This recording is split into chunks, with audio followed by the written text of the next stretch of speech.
Bonjour tout le monde. Alors, l'autre jour soir, je suis allé voir ça. Spider-Man No Way Home. Alors, troisième volet de la troisième saga Spider-Man. Enfin, ça devient super compliqué puisque, effectivement, euh, nous avons eu depuis 2002, si je me rappelle bien, le tout premier Spider-Man. Ça fait 20 ans maintenant, et en 20 ans, on a eu trois fois, trois films, avec trois acteurs différents dans le rôle de Spider-Man. Bon, alors je l'ai déjà dit dans différents trucs, moi je suis un grand fan de Marvel. La dernière chronique justement portait sur DC Titans où j'ai bien expliqué que j'étais plus fan de Marvel que de DC, même si avec le temps je me suis fait au rôle d'ici, mais voilà, donc Marvel, bien. Euh, la question c'est est-ce que Disney fonctionne bien sur des trilogies. J'avoue que je me suis pas renseigné pour savoir si No Way Home était le dernier opus d'une trilogie sur Spider-Man ou si dans un avenir plus ou moins proche on aura d'autres Spider-Man. J'espère qu'on aura l'apparition du héros dans d'autres films puisque il y a quand même une grosse interaction qui existe entre tous les super-héros de Marvel. Donc j'espère qu'on aura ça. Voilà, est-ce que du coup le rachat par Disney est aussi mauvais qu'on pouvait le laisser croire. On a eu une grande désillusion quand ils ont racheté la franchise Star Wars. On a vu les dégâts que ça a fait, on a vu les rattrapages qu'il a fallu faire. Bon, est-ce qu'on continue à leur jeter la pierre ou pas? Je sais pas. Je sais pas. Moi, je reste un petit peu dubitatif sur la chose parce que finalement, sur No Way Home, ils ont fait du très bon travail. Moi, j'ai eu plein d'agréables surprises. Ça va spoiler. Je vous le dis tout de suite, ça va spoiler sur deux trois trucs. Mais je vais absolument pas vous parler de l'histoire en fait finalement. Alors pas dans le détail. Euh, J'avoue que voilà, moi je suis très content de voir ce film tel qu'il a été fait. Les deux premiers sont très bien faits. Pour moi, ce troisième opus est encore mieux que les deux premiers parce que ça va chercher plein de choses intéressantes. Même quand il y a des événements graves dans l'histoire, ça c'est bien travaillé, c'est assez bien fait.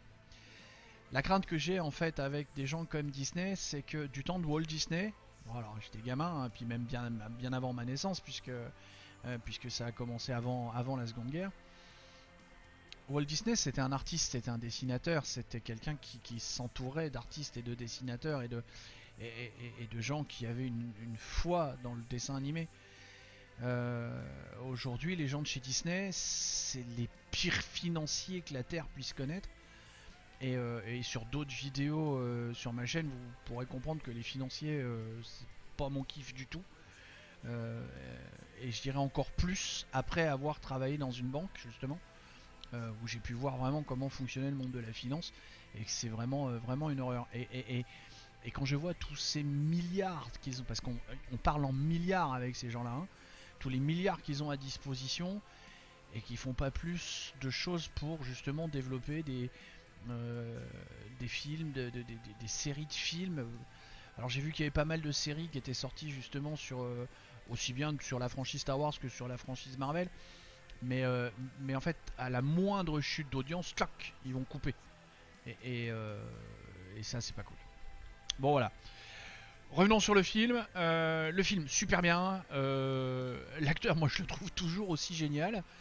Tom Holland, hein, vraiment, je l'aime beaucoup dans ce rôle-là parce que des trois Spider-Man, pardon, je trouve que c'est le meilleur, c'est celui qui est le mieux placé dans le rôle, qui interprète le mieux le rôle. Euh, l'histoire est super bien montée, super bien faite, et, euh, et justement, c'est là qu'on va commencer à spoiler parce qu'en fait, on attaque très rapidement sur une bévue que notre ami Spider-Man fait, enfin Peter Parker. Il réfléchit pas assez aux conséquences de ses actes. D'où le fameux grand pouvoir, grande responsabilité. Enfin bon, ça c'est la marque de fabrique de Spider-Man. Tout le monde connaît cette réplique ou cette chose-là. Euh, et voilà. Et donc du coup, ça a des conséquences et ça ouvre des portes sur le multivers. Et donc Doctor Strange n'est pas content puisqu'il fait partie du film avec l'inénarrable Benedict Cumberbatch. Vous allez voir, hein, parce qu'il y a un moment sur la liste des films avec les acteurs, enfin c'est assez velu, ça va prendre pas mal de place. Et donc c'est là qu'on a une ouverture sur le multivers, c'est qu'on a une belle surprise. Alors moi j'ai commencé par voir arriver Docteur Octopus, j'ai fait ah bah c'est le bon acteur, tiens, c'est bien. Puis après j'ai vu le Bouffon Vert arriver, j'ai fait ah puis c'est encore le bon acteur, oh bah bien. Et derrière c'est parti quoi. Derrière derrière il y a eu tous les autres qui sont arrivés, dont les 3 Spider-Man. Et ça c'était génial quoi. Quand on voit arriver Tobey Maguire, quand on voit arriver, je sais même plus le nom du troisième, j'ai encore ma mémoire, toujours pareil. Alors vous m'entendez souvent grogner après ma mémoire. Pour ceux qui ne le savent pas, hein, je me suis quand même enchaîné un cancer et un accident de moto avec 23 jours de coma, et c'est là que se trouve ma mémoire et pas ailleurs. Je le retrouve pas dans mes notes, je sais plus où il est. Bref, vous savez, le deuxième Spider-Man, hein, Tobey Maguire c'était le premier. Andrew Garfield, voilà. Andrew Garfield, j'aurais pas oublié, pourtant c'est le nom d'un chat. Et puis j'aime pas les chats. Mais si, en fait, je les aime bien. Avec un peu de moutarde, passer au four, c'est très sympa. Donc on voyait les deux débarquer. Enfin, on voit d'abord Andrew Garfield débarquer en costume de Spider-Man, c'est sympa. Puis après, on voit Tobey Maguire débarquer, mais en t-shirt. Donc c'est, mais voilà, enfin la scène où ça se regroupe est vraiment géniale. Puis derrière tout ce qui s'enchaîne dessus. Mais encore une fois, vraiment, allez voir le film. Alors ouais, là, s'il y avait une note, là, on va passer le 15, 16, un truc dans ce goût-là, parce que l'histoire est super bien montée, super bien réalisée et super bien aboutie, de mon point de vue. Donc l'histoire, le scénario,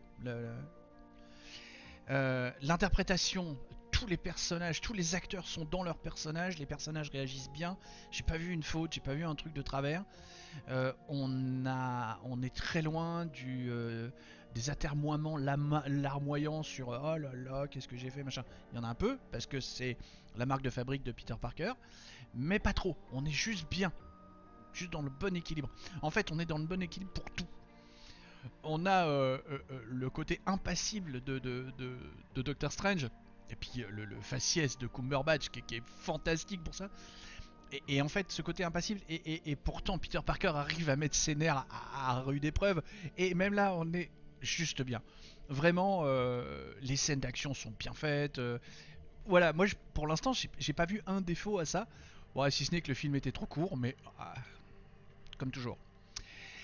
Et donc, très content de voir tous ces acteurs débarquer, et pour quelques-uns, ce sont des gros acteurs que j'ai vus dans beaucoup de films. Alors, Tom Holland, lui non, parce que quand j'ai fait le tour, à part comment s'appelle, à part des Marvel, hein, il est dans Let There Be Carnage, le dernier Venom qui est sorti il y a pas longtemps, que je crois que je vous ai pas encore chroniqué parce que déménagement, parce que plein de trucs compliqués dans ma vie sur le mois de décembre. Mais il apparaît dans la scène finale, si je me rappelle bien, uniquement. Donc le Spider-Man Farm From Home dedans, il est dans les deux Avengers Endgame et Infinity War. Il est aussi dans Civil War de Captain America, donc voilà, il est un petit peu, là-dedans, donc c'est là-dedans que je l'ai essentiellement vu. Et en fait, ma recherche, enfin l'extraction de mes données m'ont dit qu'il était aussi dans le voyage du docteur Doolittle, qui est sorti il y a, je sais même plus, l'année dernière, il y a 2 ans. Et bien en fait, c'est pour ça que je l'ai pas reconnu, parce qu'en fait non, il prête sa voix à Jeep. Donc en fait on le voit pas. C'est pour ça que je me suis dit, je comprends pas. Et le petit truc en plus de Tom Holland, c'est qu'il est à l'affiche bientôt dans un film qui s'appelle Uncharted, ça doit être comme ça qu'on dit. J'ai appris par mon fiston, qui est grand, hein, 25 ans, qui m'a dit oh là là, ça va être encore un truc tout pourri parce que c'est encore une transposition d'un jeu vidéo. Alors, on dit pas ça, c'est pas transposition, c'est je sais plus. Bref, bon, moi je suis pas passionné de jeux vidéo, parce qu'il y a beaucoup de gens qui disent ah t'es passionné. Non, je suis passionné que de World of Warcraft, donc Uncharted, je connais pas, je sais pas du tout ce que c'est. Et je vais surtout pas chercher à aller savoir ce que c'est, parce qu'en fait je vais aller voir le film pour justement ne pas être déçu. C'est pour ça que je lis pas de bouquins, et ainsi de suite, il y a plein de trucs que je. Enfin, c'est pour ça que je fais pas. Non, si je lis pas de bouquins, c'est parce que je suis feignant, et que j'aime pas lire, ou j'aime plus du tout lire. J'aimais ça quand j'avais 20-25 ans, maintenant j'ai horreur de ça. Euh, préfère regarder des vidéos pour apprendre des trucs, je préfère faire de la pratique ou suivre des tutos plutôt que d'aller apprendre quelque chose dans un bouquin. Bon. Et même pour le plaisir, je ne trouve plus aucun plaisir à la lecture. Je préfère les séries télé ou le cinéma, où mon fils me dit justement ah mais tu t'abrutis le cerveau parce que t'es complètement passif. Bon. Pourquoi pas, pourquoi pas. Donc voilà, moi j'attends Uncharted. En plus il sort mercredi prochain je crois, si j'ai bien la date, j'ai pas vérifié, enfin peu importe. Le deuxième acteur, l'actrice en fait maintenant c'est la petite Zendaya, qui joue le rôle de MJ, hein, comme vous le savez. Et ben elle, en fait, à part dans les à part dans les Marvel, je l'ai vu nulle part, sauf dans le rôle de Shani de Dune, quand même à noter, dont là j'attends avec impatience, une énorme impatience la suite, parce que alors, le premier bout était colossal. C'est vrai que à la fin de la petite aparté sur Dune, hein, à la fin de Dune, dans la salle, je dis mais comment ça, pourquoi il s'arrête là? Mais il manque la moitié du film. Et là, ma compagne qui était à côté de moi, elle me dit non non mais ça fait 2h15 qu'on y est là, c'est fini, faut arrêter. L'autre moitié c'est plus tard. Waouh, wow, super content. Et puis j'espère qu'il y en aura plein d'autres là aussi. Ça, et puis si, je l'ai vu. Euh, comment ça s'appelle, je l'ai vu dans Un espion ordinaire. Non, pardon, j'ai sauté, toutes mes excuses. C'est Un espion ordinaire, c'est avec Benedict Cumberbatch. Donc non, Zendaya c'est tout, c'est juste dans le rôle de Shani et dans les deux précédents Spider-Man de cette trilogie-là. Benedict Cumberbatch, voilà, là on y va. Donc lui, il est annoncé pour un truc qui s'appelle Doctor Strange in the Multiverse of Madness, qui visiblement va être la suite de ce qu'il a fait pour Doctor Strange, avec cette histoire de multiverse. Alors je sais pas si c'est, alors c'est le titre anglais que j'ai pas trouvé le titre français. Est-ce que c'est vraiment avec le multivers Marvel ou c'est juste Multiverse of Madness? Je sais pas trop comment on pourrait traduire ça, le multivers de la folie ou la folie du multivers, je sais pas. J'ai découvert aussi qu'il y avait une série qui s'appelle What If avec lui dedans. Et je la connaissais absolument pas, donc il va falloir que j'aille voir ça.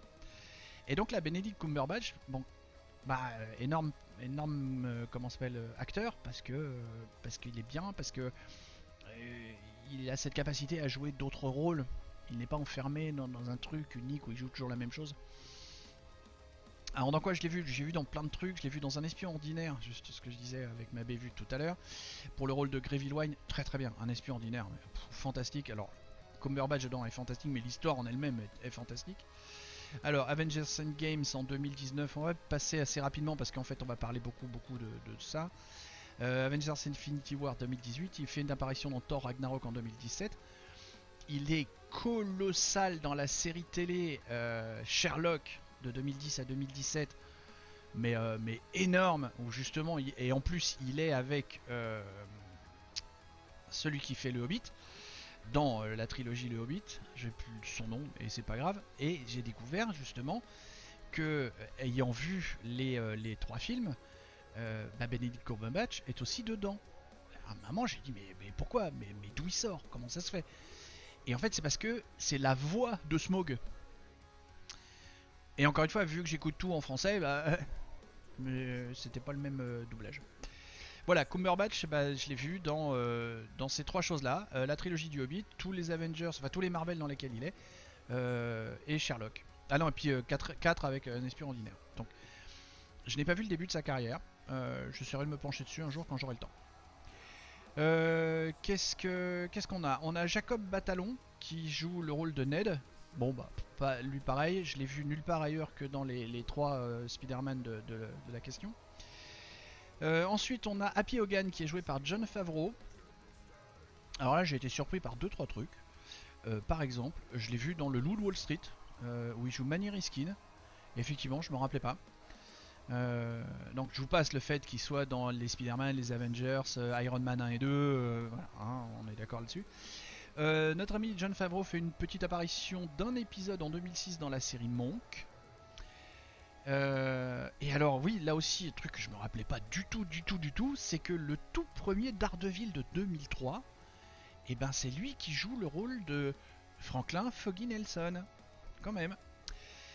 Et on le voit aussi, là il a fait une infidélité à Marvel, ou alors il a commencé par ça, oui c'est vrai, il a plutôt commencé par ça puisque c'était en 95. Il a joué dans Batman Forever, le Batman avec Val Kilmer, Jim Carrey et Tommy Lee Jones, où il joue le rôle d'un assistant. Après on va attaquer avec... alors j'ai pris, en fait comme d'habitude, hein, moi ma bible c'est imdb.com, donc j'ai pris la liste des acteurs dans l'ordre que IMDb propose. Jamie Foxx. Alors Jamie Foxx qui joue le rôle de Max Dillon alias Electro. Jamie Foxx qui est un acteur que j'aime beaucoup. Pas, il fait pas partie de mon top 5 mais c'est un acteur que j'aime beaucoup. Et en 2018 je l'ai vu dans la énième version de Robin des Bois. Que j'avais très très peur d'aller voir mais qui était magnifique. Il joue le rôle de Yaya là-dedans. En 2017 il joue le rôle de Bats dans Baby Driver, génial comme film. Toujours en 2017 il joue le rôle de Vincent dans Sleepless, très bon film aussi. Bon forcément on le voit dans le Amazing Spider-Man, donc la deuxième trilogie, où il joue le même rôle que dans ce Spider-Man là. Il joue le rôle du président Sawyer en 2013 dans le White House Down, qui est très très bien. Évidemment il joue Ricardo Tubbs en 2006 dans Miami Vice, la reprise de la série qui est géniale. Et il joue le rôle de Max en 2004 dans le film Collatéral avec Tom Cruise. Max c'est le chauffeur de taxi. Là on va passer à un acteur que j'aime beaucoup, un peu plus que Jamie Foxx. Alors par contre ça va être long parce que lui il a beaucoup tourné et j'ai vu beaucoup de films avec lui. Willem Dafoe, qui joue Norman Osborn alias le bouffon vert. En 2021 il était dans le French Dispatch, donc rien à voir comme film où il joue toujours aussi bien. En 2021 il joue le rôle de Vulko dans la Zack Snyder's Justice League. En 2019 il joue Paul Randolph dans Brooklyn Affairs. En 2018 il joue toujours le rôle de Vulko dans Aquaman, normal.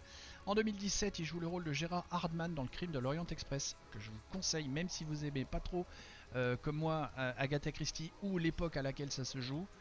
Parce que voilà, Agatha Christie c'est pas mon kiff, l'époque en question, le début du 20 e siècle c'est pas mon kiff. Le film était génial, Kenneth Branagh est monstrueux là-dedans. En 2017 il joue Terence Setman, qui est père de 7 filles, dans un film qui s'appelle Seven Sisters. La fin m'a déçu, mais sinon le film était génial. Il joue le rôle de Ballard aux côtés de Matt Damon dans La Grande Muraille en 2016. Il joue le rôle de Marcus dans John Wick en 2014. Oui, ça aussi, quand j'ai vu ça, j'ai fait mais il était pas dans ce film là. En 2012 il a joué dans le film John Carter, le truc bizarre avec des créatures sur une espèce de planète, on sait pas trop, enfin bon, John Carter quoi, moi j'ai bien aimé, hein. Je suis pas très difficile. Et ben en fait c'est parce qu'il joue Tarkas, qui est une créature là, cette espèce de grande créature dégingandée là, avec des grands bras, des grandes jambes, donc forcément on voit pas sa tête. Et vu que ce n'est pas le même doublage, et ben pas reconnu. Qu'est-ce qu'il nous fait? En 2007, on a le droit à Spider-Man 3, L'homme de l'intérieur, où il joue le rôle du capitaine John Darius aux côtés de Denzel Washington et Jodie Foster. Il joue, alors ça je m'en rappelais pas, le général George Deckert en 2005 dans Triple X, The Next Level. Il joue Roland Sweet en 2004 dans Aviator, génial comme film. Alors moi qui aime bien DiCaprio, vraiment bien. Bien entendu, 2004 Spider-Man 2, 2002 Spider-Man le premier. Il est aussi dans American Psycho, où il joue le rôle de Donald Kimball. Mais plus je regarde, plus je me dis que j'ai pas dû le voir. Enfin, je sais plus. American Psycho, je sais plus si je l'ai vu ou pas. Bien entendu, on va passer au siècle dernier. 1997, il joue John Geiger dans Speed 2, Cap sur le danger, dont on reparlera en pointillé quand je ferai ma chronique sur Matrix, puisque notre ami Keanu Reeves a refusé ce rôle-là. Il joue le rôle de Charlie en 89 dans Né un 4 juillet avec Tom Cruise, qui est fantastique. Il joue le rôle de Ward en 88 dans Mississippi Burning. Et surtout là où j'ai découvert cet acteur pour la première fois de ma vie en 86, où il joue le sergent Elias dans Platoon. Et moi je conseille aux plus jeunes d'entre vous Platoon, Apocalypse Now et comment c'est le troisième film du même genre que sur la guerre du Vietnam. Platoon, Apocalypse Now et Full Metal Jacket. Ouais, regardez-les et essayez de, quand vous le faites, essayez de vous replonger de ce qui se passait dans la tête des gens à cette époque-là. Faites un peu d'histoire de la fin des années 70, enfin des années 70 plutôt, avant de regarder ça, parce que c'est vraiment la fin de la guerre du Vietnam. La guerre du Vietnam s'est finie en 76, et ces films-là sont vraiment des témoignages, et c'est autre chose que les films sur la Seconde Guerre, je vous promets. Parlons de notre ami Alfred Molina, qui est le docteur Otto Octavius, qui joue Octopus. Alors lui, je l'ai pas vu dans beaucoup de choses. Je l'ai vu en tant que Sheikh Amar en 2010 dans Prince of Persia et Sables du Temps. Très bon film. Il fait une apparition d'un épisode dans Monk en 2007. Il joue aussi en 2006 dans le Da Vinci Code. Alors je me rappelle pas très bien de son rôle, le Bishop Manuel Aringoraza. Ça parlera peut-être à plus d'entre vous. Je me rappelle plus très bien qui est ce personnage. Je sais que j'avais bien aimé le film. Il fait une apparition dans un double épisode des New York, puisque c'est New York Unité Spéciale et New York Cour de Justice, comme peut y avoir assez souvent dans cette série-là. Avec tout ça qui est géré par Dick Wolf, où il joue Gabriel Duval. Je crois que si je me rappelle bien, c'est le méchant dans cet épisode-là, puisque ça commence avec New York Unité Spéciale et ça se poursuit dans New York Cour de Justice. Bien entendu, en 2004, il est dans Spider-Man 2, puisqu'il n'est ni dans le 1 ni dans le 3. Il joue le docteur Stephen Arden dans La Mutante en 95, donc là on commence déjà bien remonter. Et il fait une apparition en tant qu'Attorney dans Deux flics à Miami, la série cette fois originelle, en 87. Notre ami Benedict Wong, alors je sais pas s'ils l'ont fait exprès de l'appeler Wong, le personnage qui joue. C'est vrai que ça fait, tiens, j'avais pas fait gaffe, ça fait un Benedict Cumberbatch et Benedict Wong. C'est marrant. Donc lui, Shang-Chi et la légende des 10 anneaux, enfin c'est du Marvel, Avengers, Endgame, Infinity War, Doctor Strange. Voilà, on le voit là-dessus. Et je l'ai vu dans la série Marco Polo, où il joue le rôle de Kubilai Khan. Tellement déçu que la série n'aille pas plus loin, mais tellement déçu, mais vraiment. Il joue le rôle de Ravel en 2012 dans Prometheus. Prometheus, enfin, le film. Moi j'ai bien aimé. Beaucoup de gens, beaucoup de détracteurs sur ce film. Moi j'ai vraiment bien aimé. Il joue le rôle de William Kwan en 2008 dans Largo Winch avec Thomas Sisley. Comme quoi on a aussi des bons produits d'acteurs en France, mais ils sont obligés d'aller aux États-Unis pour faire quelque chose. Et en 2001, on le revoit dans le rôle de Tran dans Jeu d'espion avec Brad Pitt et Robert Redford. Moi qui adore les films d'espionnage, là j'étais servi. Notre ami Tony Revolori qui joue le rôle de Flash Thompson dans le French Dispatch. Et ouais, hein, comme quoi, hein, c'est marrant de faire ça. Il joue le jeune Rosenthaler. Et puis bien entendu, on le retrouve dans Far From Home et dans Homecoming. Marissa Tomei qui joue la tante, hein, tante May. Donc moi je ne l'ai vu que dans du Marvel, c'est tout. Hein, les Spider-Man, les Avengers, donc Captain America Civil War. Je l'ai jamais vu ailleurs. N'oubliez pas, c'est là où je les ai vus. C'est pas qu'elle a une carrière, parce que j'ai vu, elle a une belle carrière en fait. Mais voilà, je fourchais tout à l'heure sur notre ami Andrew Garfield que j'ai appelé Spider-Man le deuxième, un peu comme Richard III. Ben là, c'est le deuxième. Donc lui, pareil, dans les Amazing Spider-Man, bien entendu, dans sa trilogie à lui. Mais aussi où il joue le rôle de Eduardo Saverin en 2010, qui est le cofondateur de Facebook, dans le film de Social Network, film qui est assez génial, qui m'a permis de commencer à apprendre à détester Zuckerberg, et j'ai pas fini de détester ce mec là, parce que c'est pourriture finie ce gars là. Restons dans le sujet. On va passer à Tobey Maguire, Spider-Man le premier. Donc, hein, on passera à 2002, 2004, 2007, hein, c'est les Spider-Man 1, 2, 3. Il joue dans Gatsby le Magnifique où il joue Nick Carraway, aux côtés de Leonardo DiCaprio. Il joue David en 98 dans Pleasantville, qui est pas mal. Et alors, le truc marrant que j'ai déterré, parce que j'ai vu cette série, en 94, le petit gars apparaît dans un épisode de Walker Texas Ranger. Ça s'invente pas.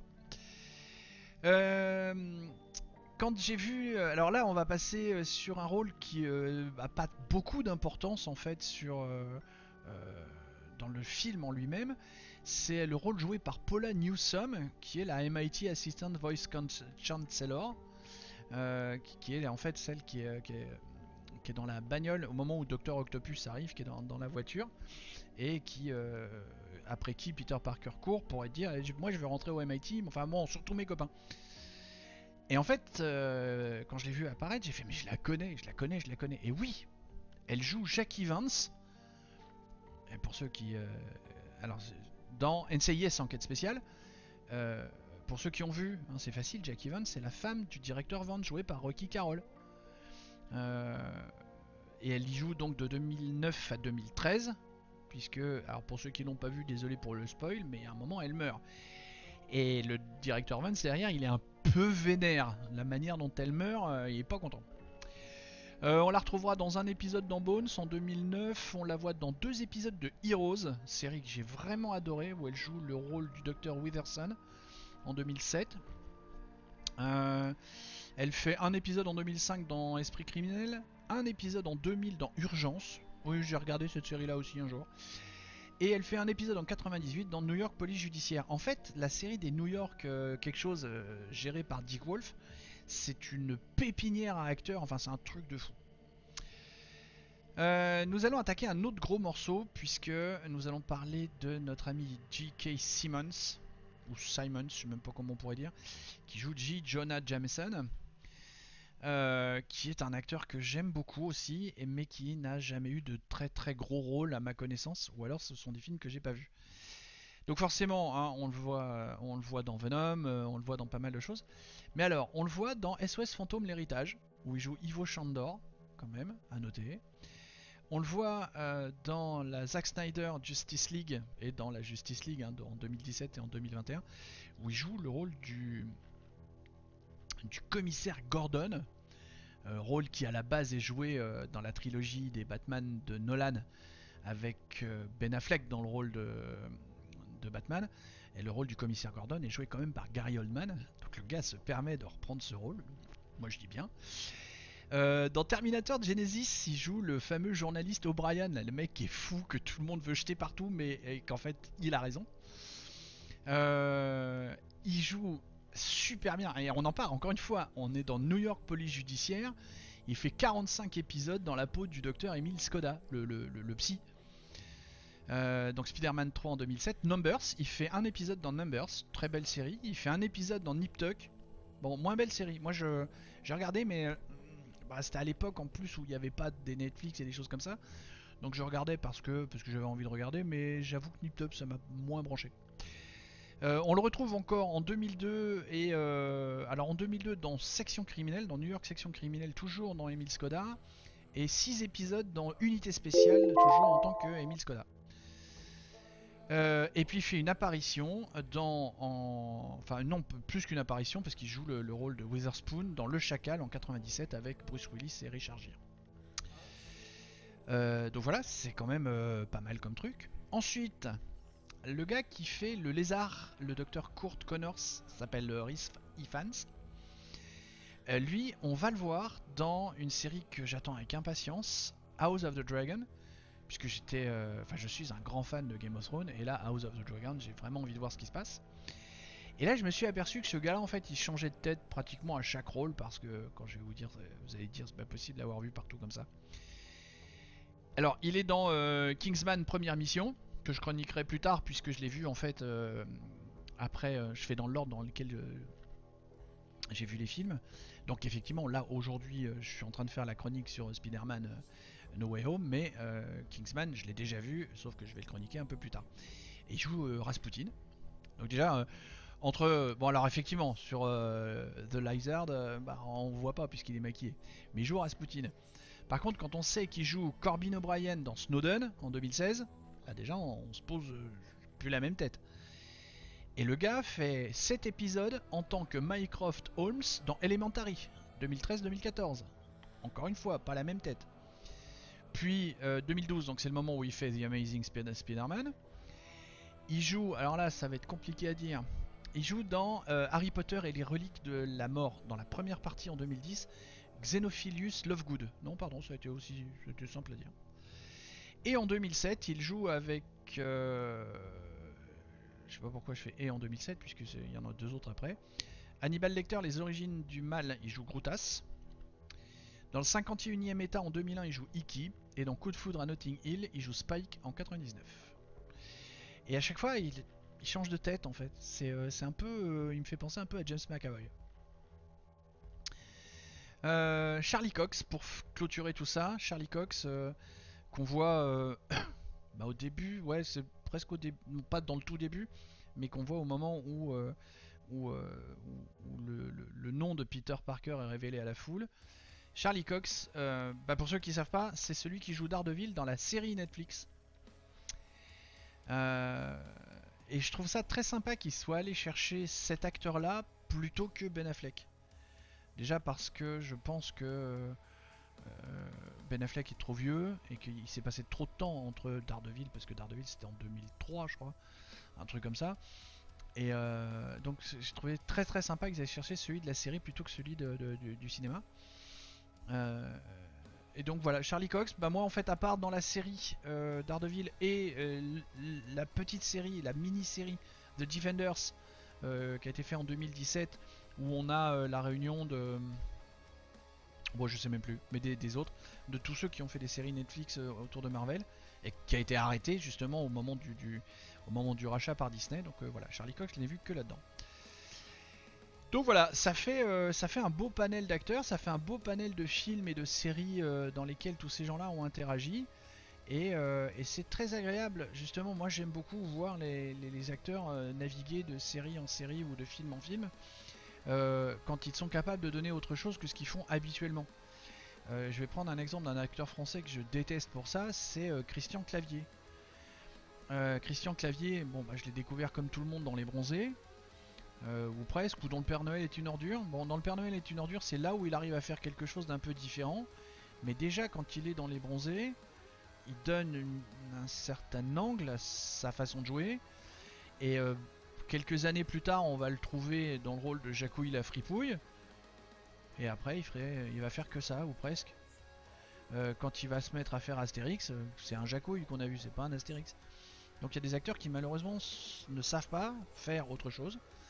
Un James McAvoy par exemple dans un même film comme Split, il split. Essayons de revenir justement sur Spider-Man puisque j'ai tendance à m'égarer et non je vais même pas m'en excuser parce qu'en fait c'est ma marque de fabrique de m'égarer. La conclusion sur Spider-Man No Way Home c'est que c'est un très bon film, très bien fabriqué avec des beaux visuels, avec une belle histoire, avec une ouverture une ouverture sur les possibilités justement de faire plus de films derrière, de faire des suites, de faire des interactions avec l'univers Marvel. J'espère que Disney va saisir cette chance-là. Et la scène de cliffhanger, elle est géniale. Elle est vraiment géniale. Vous la louperez pas parce qu'elle est comme d'habitude entre les deux génériques et non pas comme ils ont fait pour je sais plus trop quel film à la fin du deuxième générique, enfin un truc où faut vraiment attendre que toutes les péloches passent. Et là, non, là, par contre, je vous dis rien du tout là-dessus. Vous verrez. Vous verrez, et c'est waouh. Enfin voilà, moi je suis vraiment ressorti enchanté avec un sourire banane. C'était vraiment un film génial. J'ai vraiment pris mon pied et c'était quelque chose vraiment de super agréable. Je vous conseille d'aller le voir si vous l'avez pas déjà fait. Et si c'est fait, vous avez bien eu raison. Voilà, j'arrête cette chronique à cet endroit-là parce que je crois qu'elle va être super longue, un peu comme celle de DC Titans. Ben c'est comme ça, c'est la vie des chroniques, c'est le truc que j'ai envie de partager avec vous. Je vous fais des bisous et cette fois je peux vous dire que je crois bien que ma prochaine chronique sera sur Kingsman et peut-être même que celle d'après sera sur Matrix Résurrection, pardon, et qu'ensuite je vais faire chronique saison par saison de Teen Wolf. Mais ne prenez pas ça pour argent comptant parce qu'on ne peut pas toujours compter sur moi. Allez, ciao ciao, je vous fais des bisous et à la prochaine.